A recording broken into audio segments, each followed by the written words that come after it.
A hen perched on the silver tea service, regal as any duchess, while 90 guests stood frozen on a ruined lawn. Mud streaked the heiress's white gown. Feathers drifted past the rosebushes like snow in July, and the Spanish servant, red scarf at his throat, only smiled and said the strangest thing a ruined woman ever heard. Give them one summer.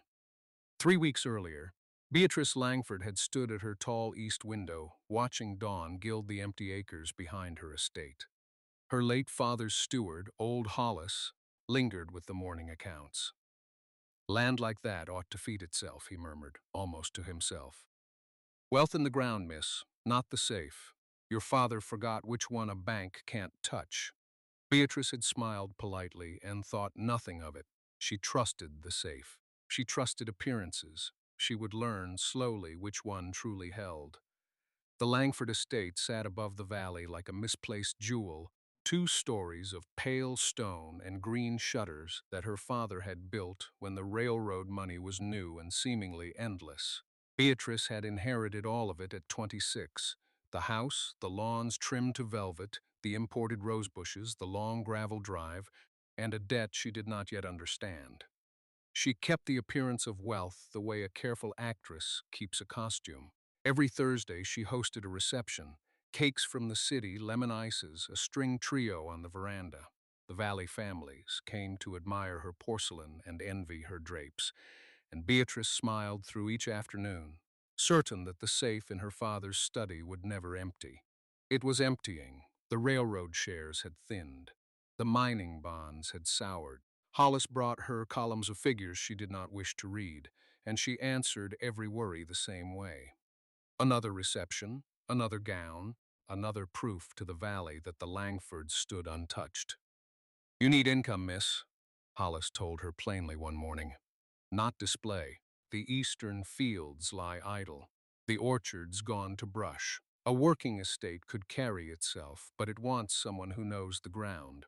I know city men, Beatrice said. Bankers, investors, I shall arrange something proper. Proper won't lay eggs, Hollis muttered, and she pretended not to hear. What she did instead was hire a manservant. A house of her standing required a man in livery, someone to stand behind chairs, to carry trays with white gloves, to lend her receptions the polish of an Eastern mansion. She wrote to an agency in San Francisco and described exactly what she wanted. Dignified, silent, experienced, European if possible. Spanish, the agency suggested, a man lately come north. Excellent references, accustomed to fine estates. Beatrice imagined a slender figure in black, grave and graceful, a man who would say senora and bow from the waist. She imagined her guests murmuring how continental she had become. She ordered new livery cut to a stranger's measurements and counted the days. She told herself this was the answer. A handsome servant, polished manners, the right impression, and the valley would never guess how close the safe ran to empty. Appearances had carried her father to the top of the valley. Appearances would carry her too. She was so certain of it that she never once asked what kind of man would travel hundreds of miles to take a servant, post, or what he might think worth carrying with him. The wagon arrived at noon on reception day, and Beatrice heard it before she saw it. Not the soft roll of wheels she expected, but a riot, squawking, flapping, a high indignant clamor that turned every guest's head on the veranda. She came down the steps and stopped. A young man swung off the wagon's seat. Broad-shouldered, sun-browned, a red scarf knotted at his throat, mud caked to the knees of his boots. He grinned at her as though they were old friends. And in his arms, against his chest, he carried a battered wooden crate from which a dozen feathered heads thrust and pecked and shrieked at the bright open air. Senora Langford, he said, bowing slightly, the crate tilting, a russet hen nearly tumbling free. Diego, Valera, I am told you have land. Behind her, on the veranda, a teacup met its saucer with a click of horror. I have guests, Beatrice said, her voice low and tight. I have a reception. What are those? Galinas, Diego said warmly, as if the word explained everything. Hens, very good ones. The best you will see in this country, I think. Take them away. Of course, I will put them behind the house in the shade. They have traveled 4 days. They are thirsty. He was already turning, already walking, as though the matter were settled and pleasant. Mr. Valera. She caught up to him on the grass, aware of every watching face on the veranda, the trio's music gone thin and uncertain. I hired a manservant. I sent measurements for livery. I expected a footman, not a poultry drover. Diego set the crate down gently in the shade of the wall and straightened, and for the first time his easy smile cooled into something steadier. I can stand behind a chair, Senora. I have done it in better houses than this, with respect. I can pour wine without spilling a drop and vanish from a room before you know I am gone. The agency told you true. I am a good servant. Then why, she said, are there chickens? Because a good servant who only stands behind chairs is a waste of a strong back and a clear morning. He gestured at the long, empty acres rolling east gold in the noon light. I came north with everything I own. Those hens are everything I own. I had a thought that a great house with idle land might want more than a man in gloves. I had a thought it might want a partner who knows how to make ground pay. A partner, she nearly laughed. You are a servant. I am whatever is useful, he said, unbothered. But these birds, Senora, listen, they are not common hens. They are from the dry country of my home. Heat does not stop them. Poor feed does not stop them. They lay and lay where soft American birds would sulk and die. Give me one corner of that empty land, and in a year I will show you eggs by the crateful breeding stock worth real money, a kitchen that spends nothing on. Stop! Beatrice pressed her fingertips to her temple. Her guests were drifting down the steps now, curious, smiling the wrong kind of smile. I cannot have this conversation on my lawn. Keep them quiet. We will discuss it when everyone has gone. Si, Senora, Diego said, bowing again. And that, she would think later, was the precise moment everything began to go wrong. It went wrong within the hour. A guest's parasol, snapping open, startled the crate. The flimsy latch, loosened by 4 days of travel, sprang, and a dozen Spanish hens exploded onto the perfect lawn. In a storm of feathers and outrage, they scattered through the rose beds. They scratched the flower borders to ruin. One flapped onto the cake table. Another chased a shrieking matron across the grass. Laughter erupted. Sharp and cruel, the whole valley watching the Langford reception dissolve into farce. Then the largest hen, russet and furious, flew straight at Beatrice and struck her square in the chest, leaving a long streak of mud and a torn flounce down the front of her white gown.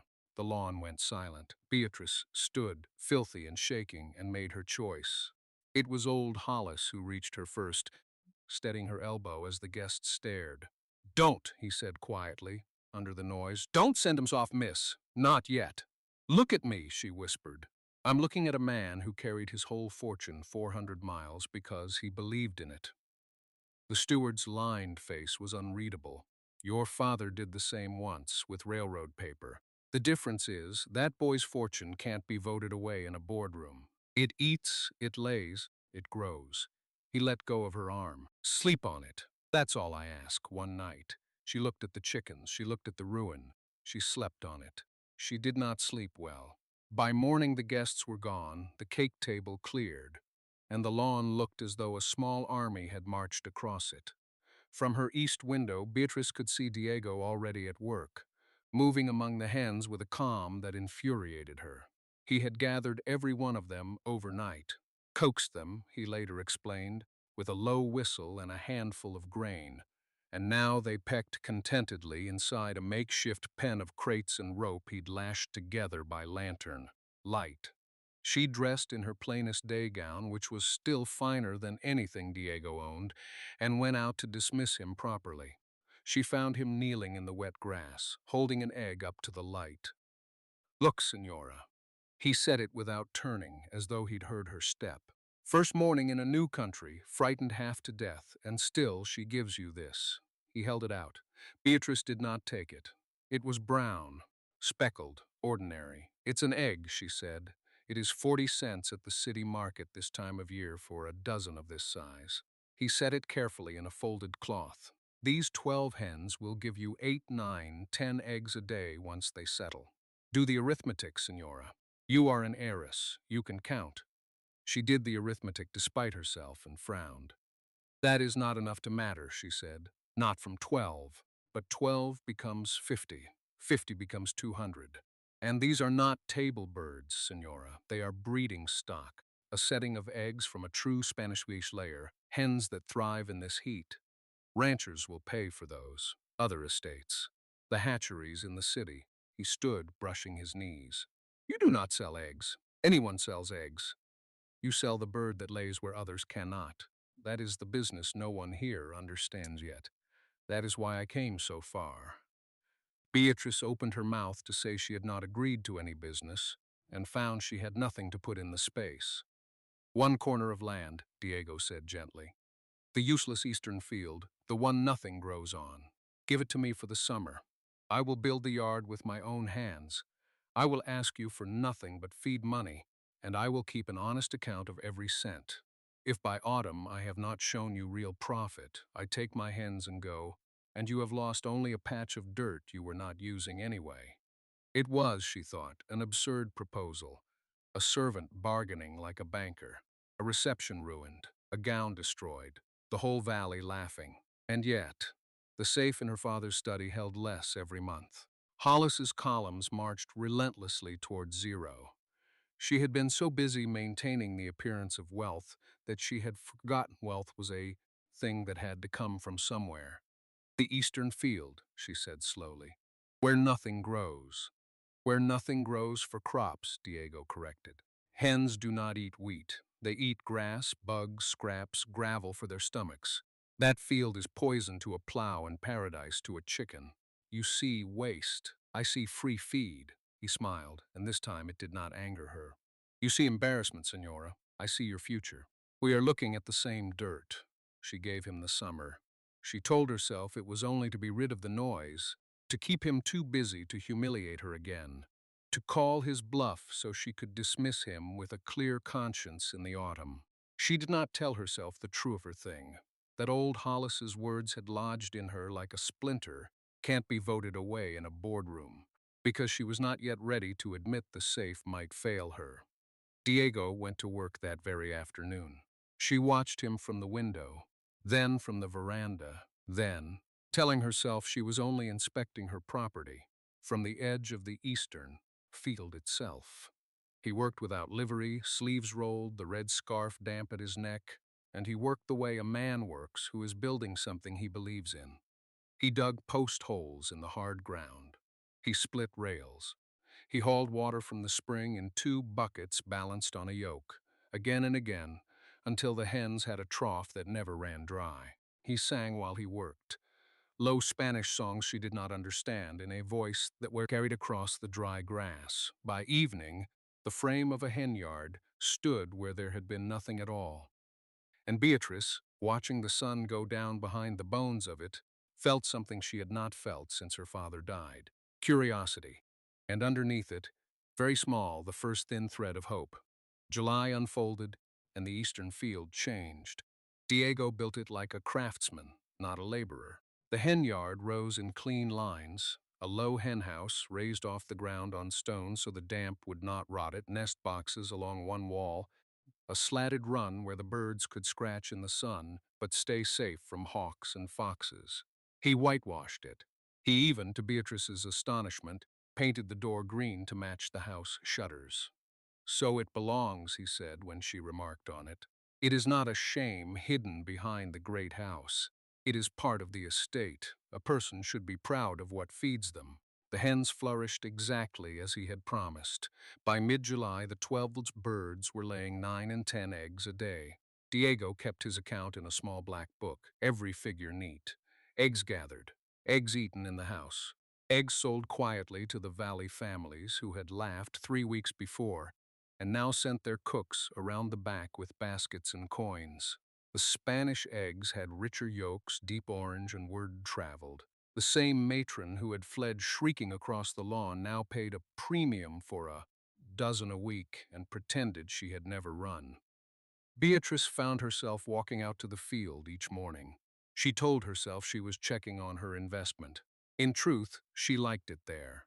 She liked the orderly clucking, the warm smell of grain and clean straw, the way the hens came running when Diego whistled.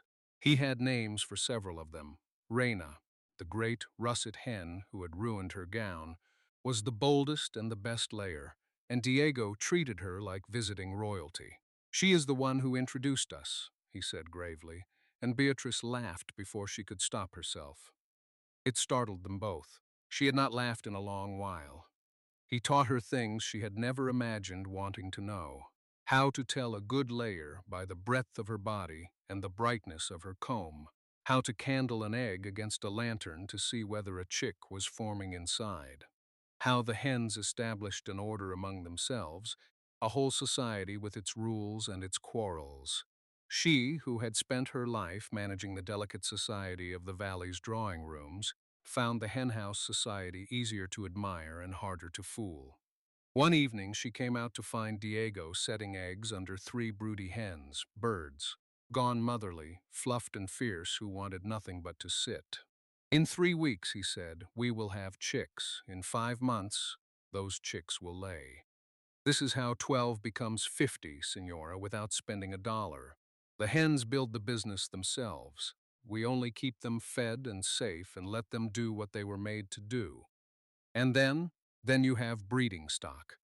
Then a rancher 40 miles south, whose American hens die in the August heat, hears that the Langford estate keeps Spanish layers that thrive in it. He comes, he pays. You sell him a setting of eggs, or a young cockerel, or 6 pullets, and you have not lost a thing because your own flock keeps replacing itself."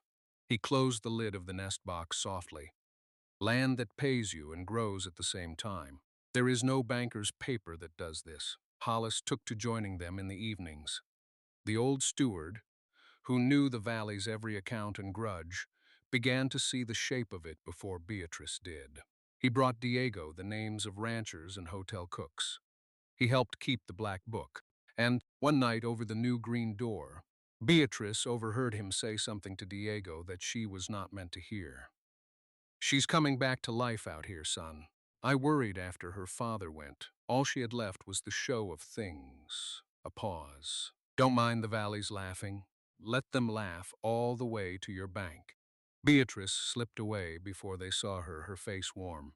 By the end of July, the chicks had hatched. 26 of them, peeping, golden, tumbling over Diego's boots while he scattered fine meal. He let her hold one. It weighed nothing, a warm scrap of down with a heartbeat, and something in her chest loosened that had been clenched so long she'd forgotten it was clenched. "You see now," Diego said quietly, watching her face. "I see," she admitted. She did not yet say the rest of it, that she had begun to wait for the mornings, that the red scarf at the edge of the field had become the first thing she looked for, that a man who had arrived as a humiliation had somehow become the most honest presence in her shrinking world. She was not ready to say that, but she had begun to know it. The turn came on a hot Thursday in August. Beatrice held her first reception since the disaster, and this time she planned it differently. No imported city cakes. Instead, her own kitchen served custards and golden cakes made with the estate's own eggs, and she said so proudly to every guest. Then she walked them all out to the eastern field. She had expected to brave their scorn. Instead, they fell silent before the trim whitewashed yard, the green door, the hundreds, it seemed like hundreds, of glossy hens, the neat ledger Diego held open for any banker among them to inspect. A cattleman from the south studied a russet hen for a long moment. "How much?" he said, "for a dozen of those?" Beatrice smiled. The valley had stopped laughing. But the valley does not forgive a woman for succeeding where it expected her to fall. The laughter curdled into something quieter and more dangerous. Beatrice felt it first at the dressmaker's, where two women fell silent as she entered, and exchanged a look she knew too well. She had used that look herself, once, on others. It meant the story was traveling. The story was this: that the Langford heiress had taken up with her servant, that she spent her mornings unchaperoned in a field with a foreign laborer. That a respectable woman did not laugh in a henhouse beside a man in a red scarf, and that whatever the Langford fortune had become, the Langford name was now a thing to whisper about behind gloved hands. Mrs. Abernathy, who ruled the valley's good opinion as her father had once ruled its railroad, made the matter plain. She arrived uninvited one afternoon, sat in Beatrice's parlor with her spine very straight, and delivered her verdict like a physician delivering bad news. "I speak as your late mother's friend," she said, which Beatrice knew to be the opening of every cruelty. "You are young, and grief makes a girl reckless, but this poultry venture, this Spaniard, it will not do. Already there is talk. A woman in your position cannot afford talk. You will dismiss the man, sell off those birds before they make you any more ridiculous, and return to society before society closes its doors to you for good." "The birds are profitable," Beatrice said evenly. "More than profitable, mister. Valera has saved this estate from—" "From what?" Mrs. Abernathy's eyes sharpened. "Is the great Langford fortune in difficulty? My. All the more reason to marry it back into safety then, and not fritter it away on chickens and charm. There is a banker's son in the city, you know, Mr. Prescott. Solid family. He has asked after you. That is how a woman in trouble mends her position, not with a crate of hens and a man who arrived covered in mud. After she left, Beatrice sat alone in the parlor for a long time.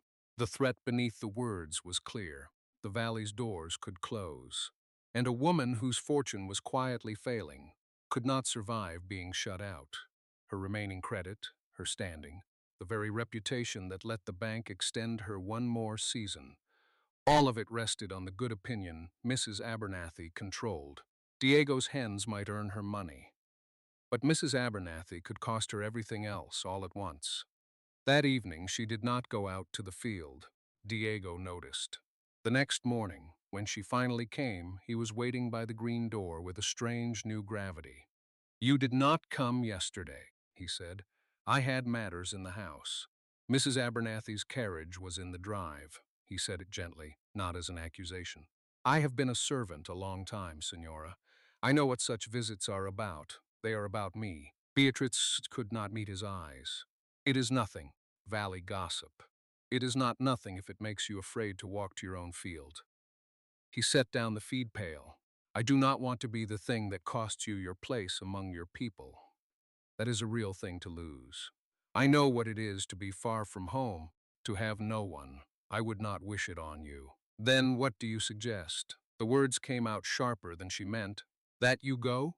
That we sell the hens and prove them all right?" "I suggest," he said slowly, "that you decide what you actually want, not what the valley wants for you, not what your father would have wanted or your mother's friends." He picked up the pail again. "I came here with everything I owned in a crate because I would rather risk all of it on something true than be safe and small forever. But I cannot decide that for you, Senora. That decision no servant can carry." He went into the yard, and the hens swarmed his boots, and Beatrice stood outside the green door, and felt the whole structure of her old certainty beginning to shift beneath her feet. The pressure came from every side at once, the way pressure does. A letter arrived from the city bank. Beatrice read it twice in her father's study, the safe standing open and nearly empty behind her. The bank, with regret, noted that the Langford account had grown thin, that several obligations were coming due in the autumn, and that the bank would require either repayment or a substantial demonstration of the estate's continued solvency. The word foreclosure was not written, but it stood behind every polite sentence like a shadow. The egg business was real and growing, but it was 4 months old. It had not yet earned enough to cover what her father's bad paper had lost. It needed another season, 2 seasons to truly carry the estate, and the bank was not offering another season. Mr. Prescott, the banker's son, was offering something else. He came to call that very week, sent, Beatrice did not doubt, by Mrs. Abernathy's careful hand. He was not unkind. He was tall and well-dressed and dull, and he spoke of his Samflese's holdings and his solid prospects, and he made it understood, without quite saying so, that a marriage between them would settle the Langford debts overnight and restore Beatrice to the comfortable certainty she had been raised in. The safe would be full again. The valley's doors would swing wide. She would never again have to count. All she would have to do was sell the hens, dismiss the Spaniard, and become Mrs. Prescott, a woman of display, exactly as she had always been. "You needn't decide today," Prescott said, smiling. "But the bank's patience is not infinite, and neither, I confess, is mine." It was.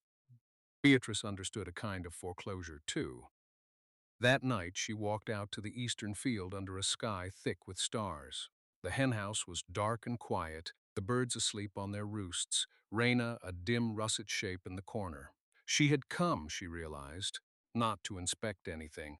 She had come because it was the one place on the whole estate where she felt like herself, and she did not know how many more nights she would have it.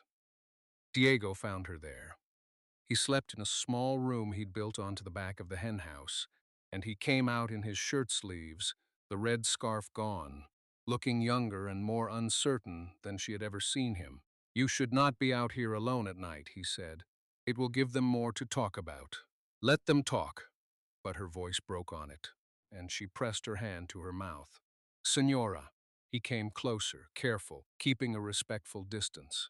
"What has happened?" So she told him. The bank, the debts she had hidden from him, from Hollis, from herself, Prescott and his easy solution, Mrs. Abernathy and her closing doors. She told him that the hens were wonderful and not enough, not yet, not in time, and that she was being offered a way to save everything by giving up the only thing that had made her feel alive in a year. Diego listened without interrupting. When she finished, he was quiet for a long moment. "You want to know what I think," he said at last, "but I cannot tell you. If I say stay, keep the hens, refuse him, then I am a servant who talked his mistress out of safety to keep his own place. And if I say go, marry him, sell the birds, then I am a coward who let you give up everything you were just beginning to become." He shook his head slowly. "There is no honest thing I can say, because I am not a stranger to this anymore. I want the wrong things. I want you to stay." The admission hung in the cool night air. "But I will not let my wanting decide your life," he went on, steadier. "So I will do the only honest thing I can. I will give you the truth, and then I will step back. The hens can save this estate. Not by autumn, but by next summer. With the breeding stock, the ranchers, the city hatcheries, I am certain of it. The question is only whether the bank will wait, and whether you will." Then he stepped back, exactly as he'd said, into the dark by the green door, and left her alone with the choice. By the end of the week, the worst had come. The bank's agent rode out in person and named a date. The debts must be answered within 30 days, or the estate would be seized. 30 days was not a season. 30 days was not enough for any flock of hens to earn what her father had lost. And then Rhina, the great russet hen, the best layer, the bird who had started it all, was found dead at dawn. A fox had gotten under the wire. Diego had not slept. He had been mending the very fence 2 yards over. He stood holding the still body in his hands, and for the first time his calm had wholly deserted him. The business, the bird, the estate, all of it slipping. Beatrice sat that night on the henhouse step, Diego beside her, the dead hen buried at the field's edge, and felt the bottom drop out of everything she had let herself hope for. "I was a fool," she said quietly. "I let myself believe a crate of chickens could undo what bankers and railroads did. Mrs. Abernathy was right. Prescott is right. I should sell, marry, and be done." "Perhaps," Diego said. He did not lie to comfort her, and she was grateful for it. "You spent your whole fortune coming here, and I am about to lose mine anyway." She turned to him. "Why aren't you angry?" He was silent, looking out at the dark field. "Because I did not lose, Senora," he said finally. "I gambled everything on something true, and for one summer I lived inside it. I saw a woman who counted teacups learn to candle an egg by lantern light. I saw a useless field come alive. The bank can take the house. It cannot take that." He looked at her. "I would do it again, all of it, even knowing how it ends. And in that, in his refusal to call a true thing a failure simply because it had not yet paid. Beatrice saw the whole shape of her error. She had measured her life in what could be displayed and what could be lost. Diego measured his in what was real. She thought of the breeding stock, the young flock, the ranchers who had begun to come, and slowly in the dark, an idea began to take shape. She stood up. "The bank wants a demonstration of solvency," she said slowly. "Mrs. Abernathy rules the valley's opinion. Prescott thinks I have only two choices, sell or marry." She turned to Diego, and her voice steadied into something he had not heard from her before. "But there is a third thing, a bird that lays where others cannot. We have something this whole valley needs and cannot make for itself. We have not been selling it nearly hard enough. Senora, I was raised to host the most important gathering in this valley," she said, and at last she smiled. "Let us host one more, and this time I invite the right people." She had 26 days. She used everyone. The old Beatrice would have spent them hiding the trouble behind a flawless party. The new one did the opposite. She wrote letters, not to the valley's gossips, but outward, far outward, to the people Diego and Hollis named, to the cattle ranchers of the dry southern country whose American hens died each August, to the managers of the two grand hotels in the city who paid any price for eggs with yolks the color of sunset, to the agricultural society that published a weekly paper read by every serious farmer in 3 counties, and to the city hatchery that had, the year before, paid handsomely for any breed that could thrive where others failed. She invited them all to the Langford estate for a single afternoon. An exhibition, she called it, a demonstration of the only flock of true Spanish layers in the territory. Diego and Hollis worked beside her. The young flock had grown. The August chicks were pullets now, glossy and strong, and the breeding hens had filled 3 new nest boxes. Diego prepared settings of eggs for sale, crates of young birds, a careful written account of feed costs against egg yields that any banker would respect. Hollis, who knew every figure in the valley, drew up the prices. "We are not selling eggs," Beatrice told them, echoing the words Diego had said to her on that first morning when she had not understood them. "Anyone sells eggs. We are selling the bird that lays where others cannot." On the morning of the exhibition, she dressed not in white but in a deep practical blue, and she pinned to her collar a small russet feather she had kept from Reina. Diego, beside the green door, wore his red scarf, and over it, for the first time, the dark livery she had ordered for a servant who never existed. He had insisted. "Today I am both," he said, "the man who stands with dignity, and the man who built this with his hands. Let them see there is no shame in either." They came. The valley families came to gawk, expecting another disaster. But behind them came the others, the cattlemen in dusty hats, the hotel managers with their cooks, the man from the agricultural paper with his notebook, the agent from the city hatchery. They walked through the whitewashed yard with the green door, and they did not laugh. They saw a flock that had thrived through the worst of the August heat, while every other bird in the valley had sulked and shrunk. They saw the deep oranged yolks. They saw Diego candle an egg, name the breed, explain in his warm, steady voice exactly why these birds endured where soft American hens failed. They saw the neat black ledger, every figure honest. The cattleman from the south did not haggle. "I lost 40 hens last summer to the heat," he said. 40. "I'll take a setting of eggs and 6 pullets today, and I'll be back in the spring for more. And I'll tell every man at the stockyards where I got them." The hotel managers signed for standing weekly orders. Every egg the estate could spare, at a premium, delivered to the city.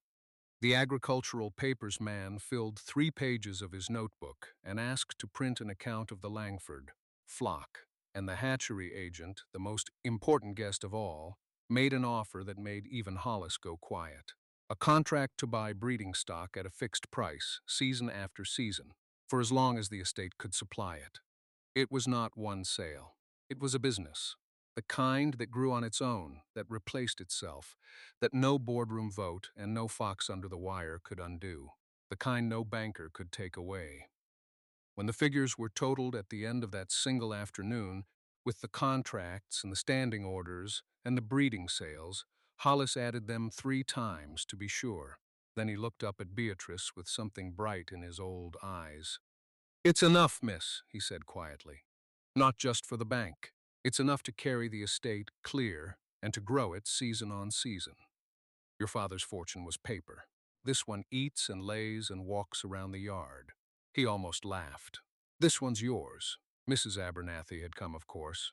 Beatrice found her near the roses, watching the cattleman shake Diego's hand, watching the hotel managers fold their signed orders into their coats. "I see," Mrs. Abernathy said stiffly, "that I may have spoken hastily." "You spoke as a friend of my mother's," Beatrice answered with perfect grace, "and I am grateful. But I have decided what I want. I will not be selling the hens, and I will not be marrying Mr. Prescott." She smiled. "Do give him my regards. I'm told the banker's son is a solid match for a woman who wishes to be safe and small forever. I find I am no longer either." When the last carriage rolled down the long drive, the sun was low and gold over the eastern field. Beatrice paid the bank's agent in full a week later and watched him ride away with the satisfaction of a woman who had counted and won. But the moment she remembered ever after was not that one. It was the evening of the exhibition, when the guests had gone, and only she and Diego and Hollis remained standing by the green door in the last light. "You did this," Diego said. "We did this." She looked at him, at the red scarf, at the borrowed livery he had already half shrugged out of, at the mud he would never quite keep off his boots. "I hired a man to stand behind my chair and make me look like more than I was. Instead, you stood beside me and made me into more than I was." She paused. "I find I do not want a servant, Diego. I want a partner. I believe those were your terms that first day." He went very still. Then, slowly, the old warm grin returned, the one that had infuriated her across a ruined lawn a lifetime ago. "Si, senora," he said softly. "Those were my terms." And behind them, in the hen house with the green door, 200 Spanish hens settled onto their roosts for the night, having quietly laid, egg by egg, the foundation of a fortune no one could ever take away. A year later, a hen perched on the silver tea service again, but no one was horrified now. The lawn was full of guests come to see the famous Langford flock, ranchers and hotel men and farmers from 3 counties, and the russet hen surveying them from atop the teapot was Reina's own daughter, bold as her mother had been. Beatrice stood in deep blue at the edge of the thriving eastern field, the green door freshly painted, the ledgers full, the safe full again, and the land that filled it stretching gold and alive into the distance. Beside her stood Diego, no livery now, the red scarf bright at his throat, mud on his boots, and a wooden crate of eggs in his arms. She had never looked more at home.